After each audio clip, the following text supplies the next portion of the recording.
Alors, et tu vas voir que j'ai fait la vidéo en 2 parties. Peut-être que tu t'es dit non, il a scindé en 2 parties la vidéo. Non, mon cher. Kamikro Karijimika.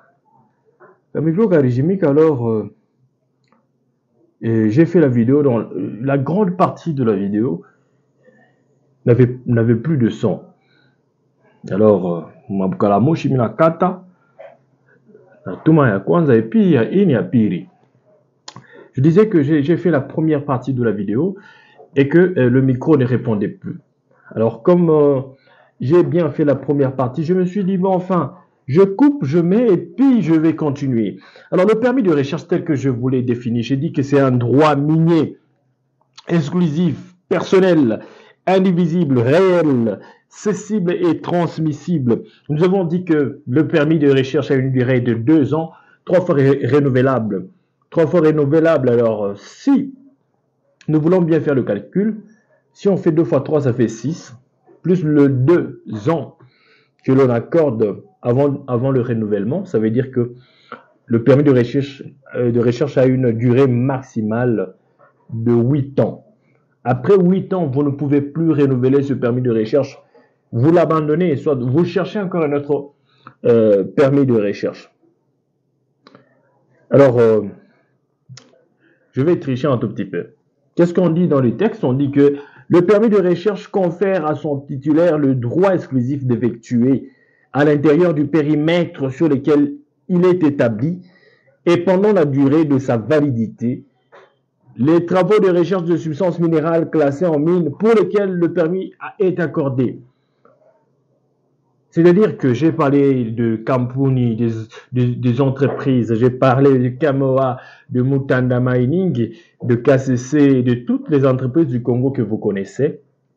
Quand on va solliciter un permis de recherche, on doit avoir fait au préalable le choix de la ressource que l'on recherche, c'est-à-dire que nous voulons chercher le cuivre et le cobalt. Nous soumettons notre demande de permis de recherche et celui-ci, ce droit minier nous est donné sous forme de certificat de recherche.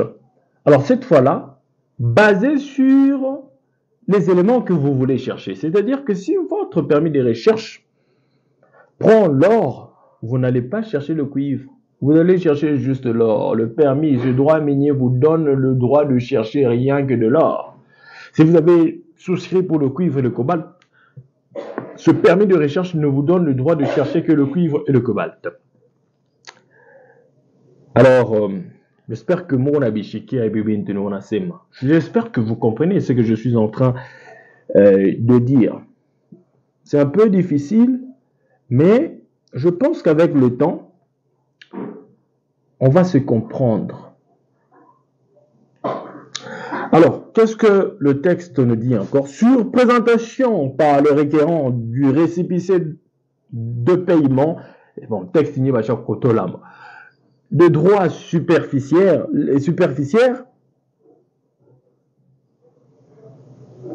le cadastre minier lui délivre le certificat de recherche.